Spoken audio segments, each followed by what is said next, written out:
میکند هموار هر چایی که در راهی من است. میکند هموار هر چایی که در راهی من است. انتقام از دشمنی عاجز بنی کی میکشم. میکنم سرسبز هر خاری که در راهی من است. میکنم سرسبز هر خاری که در راهی من است.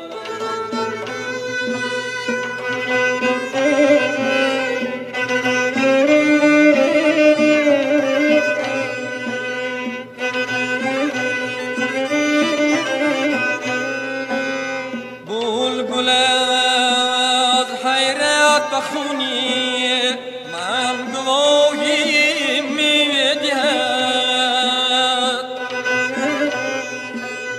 ورنه هر برگی در این گلشن و خواهی من است.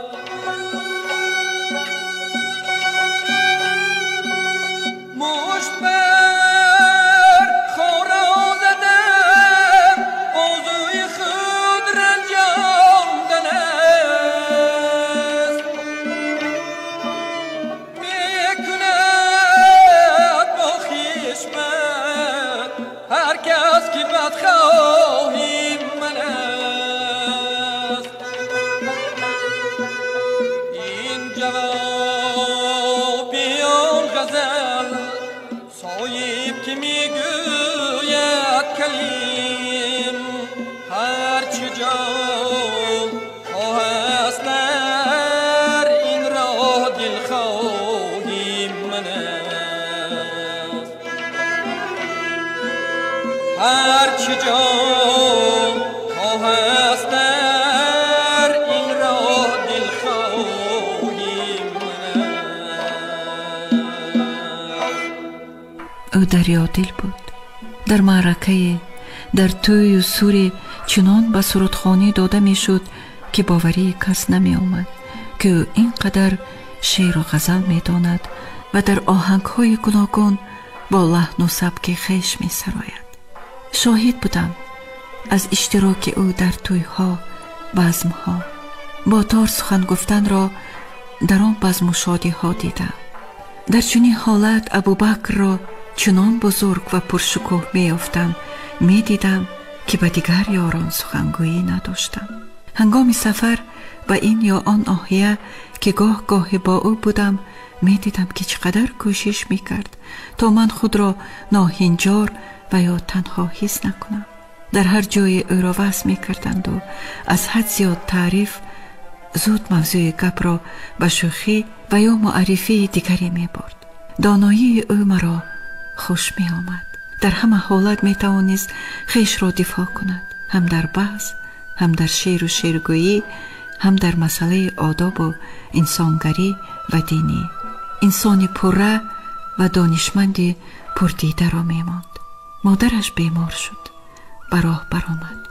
هنگام گسیل گفتم با شما همراه شوم. رحمت، روم حالت را ببینم. آخر نگفت که سلامتی خود شما خوب نیست. گفت خود را احتیاط کنید. ولی دلش از دیگر چیز گواهی میداد. آن روز بسیار پریشان و به نظر چنان می رسید که کسی عزیزش را از دست می دهد. چنین هم شد. مادر را به خاک سپرد و آمد. بار اول هنگام روبرو شدن از گردنم گرفت و جگرش گریه کرد. آن وقت اشکهای ما سخن می گفتند. خاموش نشستیم و بیمداری خیش را با آه و دل نالان درون می گفته. روزی که مادرش را یاد بود کرد، زمین کفید و آدم راست. چه کسانی چه انسان‌های معتبر و دل آگاهی نآمدند. همه را با یک آهنگ، با یک تمکین به خود خاص پیشواز می گرفت و گسیل می کرد. آن روز خود به خود گفتم همدردی چنین باید. یک گوشه دلم می گفت این همه به خود ابوبکر وابسته است. آخر در همه حالت زندگی او وقت یافته به پرسش دل آنها رسیده است.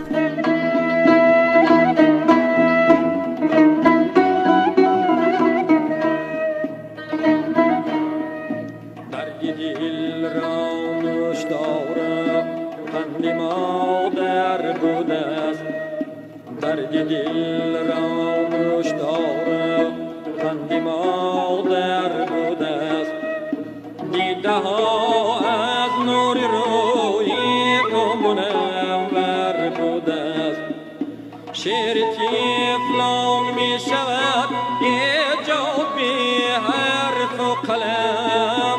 کودکان را روی دستی مؤمن بر بوده است. کودکان را روی دستی مؤمن بر بوده است.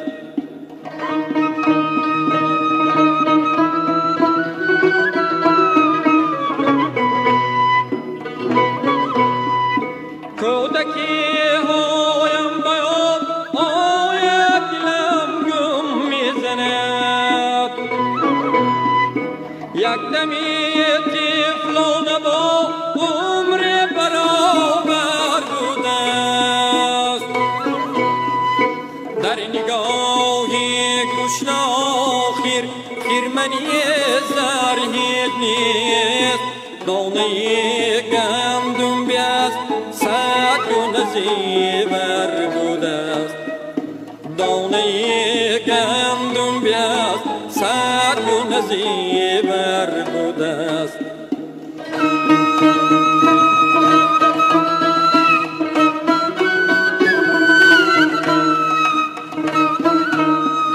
سر برای بالینی کو بی وطن آسودنی است. خواب شیرین سر برای سنگ کشور بوده است. صد هزاران کارزار اندر زمین و جان ماست. هر کی بر خود غالب آید او مظفر بوده است. هر کی بر خود غالب آید او مظفر بوده است.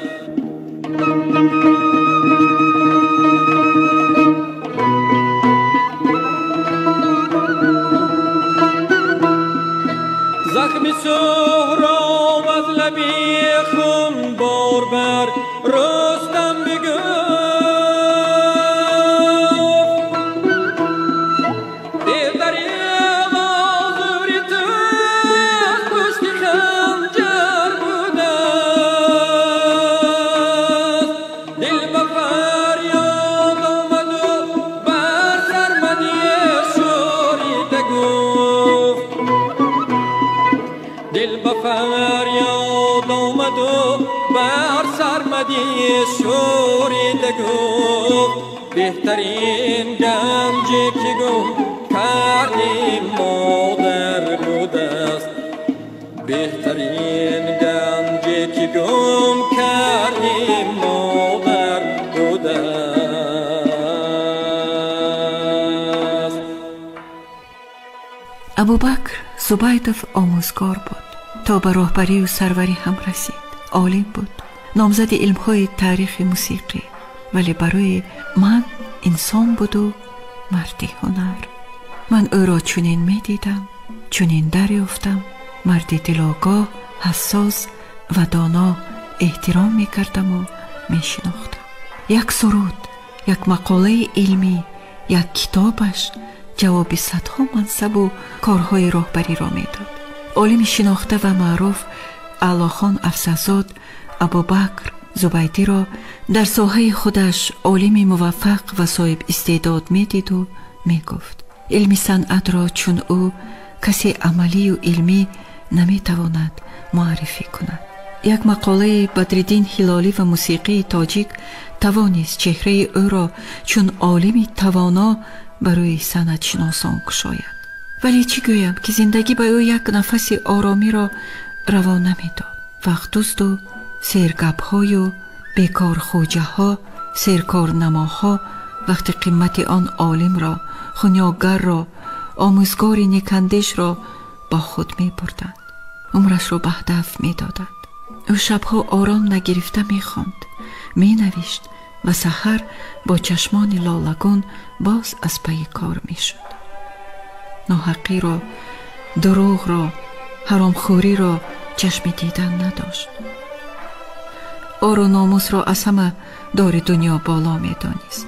گاهی چون شیر غوریدن و گاهی چون عقاب بر سر آن آدمکانی چپلوس و خوشامدگر و دروغگو هجوم کردنش را چندین بار شاهد هم شدم. در فصل گرما علاج کرده به زادبومش می رفت. با چند یار و دوستان بچگیش به موضع ارچه میدان می برآمد. بعدی که برگشت آن هم مرا به من نقل می کرد و در آخر می گفت صدایم را آن کوه و ارچه ها و چشمه و رودها هم شنیدن، عکس صدا هم دادن. ارچه های سبز قد خواهرم، سبزه هایش خط سبزی دادرم، کوچه های تنگ و بینام و رقم، راه های سرگذشتی مادرم. چند وقت با طبعی بالیده و روحی قوی می گشت. باد و هوای زادبوم به او نیروی تازه می بخشید. دیگر آن که ابوبکر در آنجا جوانی خود را می دید. از آن گل و گیاه ها و خار و خارپشته ها بوی جوانی خود را می یافت، می شنید و سرود دنیای دل را می خواند و آن یادها، آن سرگردانی ها را به ما هویدا می نمود. اگر نظاره گل می توان کرد، وطن در چشم بلبل می توان کرد.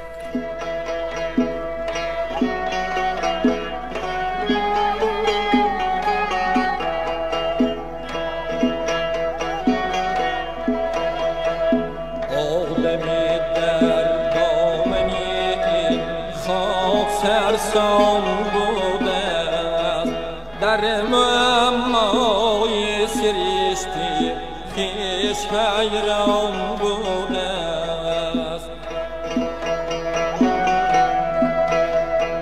ریشه زیشتی بیباید کند از دنیای دل، این درختی زهباری دست شیطان بوده، این درختی زهباری دست شیطان بوده.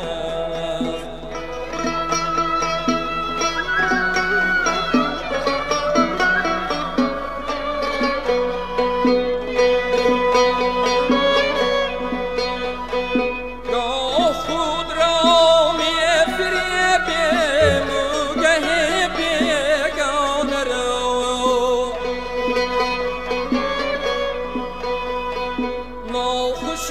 های جان از مکر انسان بوده است.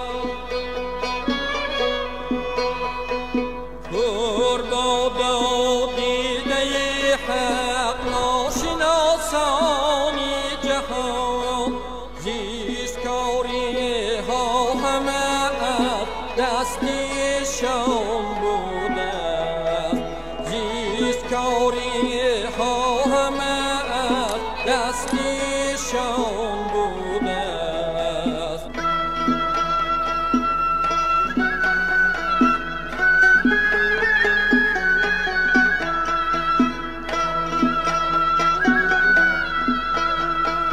سنگ هم دل دارد آخر به دلان روز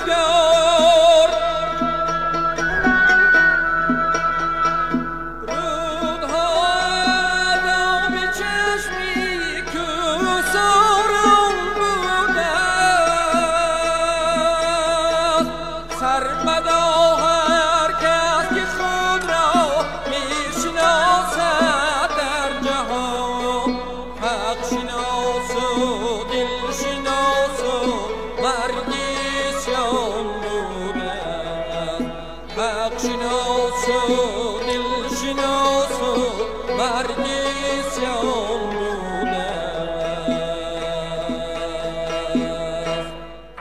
امیدید می شناخت، حس می کرد همه زیبایی را، درد و داغ‌ها، مهر و اعتقاد را.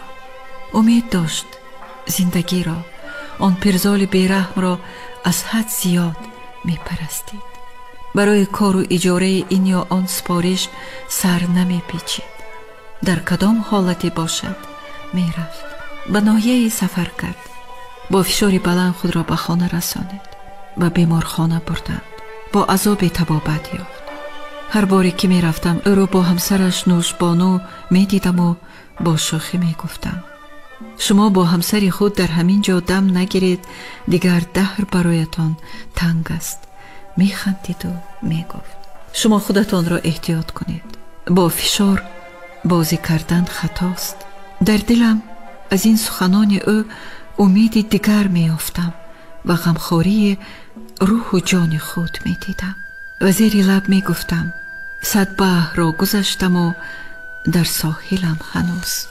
او می دانست که این سرود دوست داشته من است. با آهنگ 2 مصرع آن را زمزمه می کرد و می گفت حالا ما در ساحلیم، امیدها زیاد.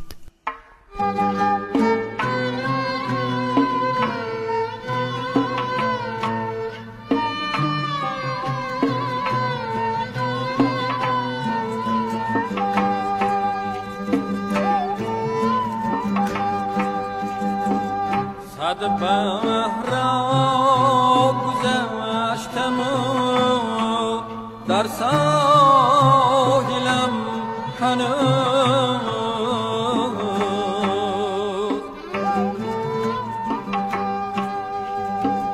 صد باغ میوه چیدم و بی حاصلم هنوز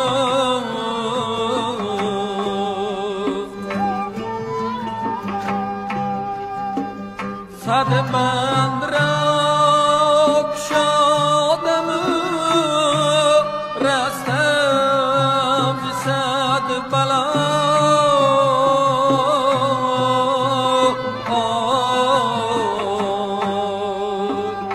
نگشاده است عقده بندی دلم هنوز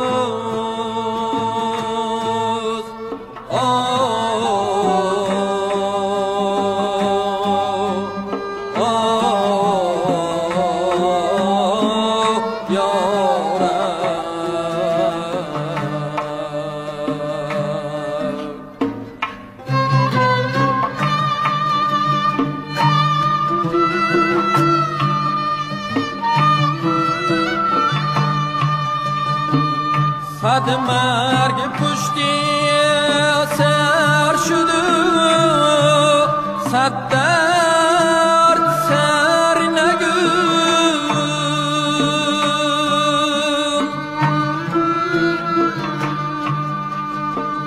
در حفظ خویش آن قدر ناقابلم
جست آدم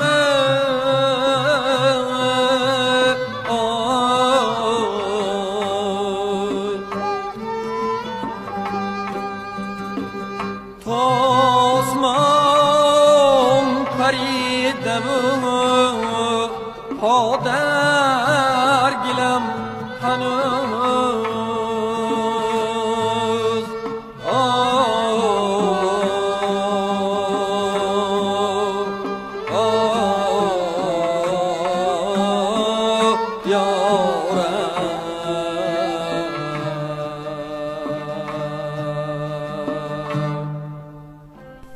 ولی وبای عصر امیدی مرا شکست.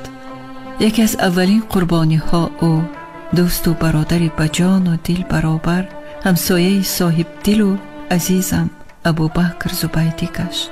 دخترش لطفیه طبیب در پهلویش بود. هرگاهی زنگ زنم امک همش نغز از خانه مبادا نبراید. روزی آخر زنگ زدم. دختری طبیبش لطفیه شادم کرد. امروز ممکن پدرم را جواب دهند. خدا را شکر گفتم. اما ما از کجا دانیم که آن روز در عین اوج بهار دوست ما خانه روشن کرد.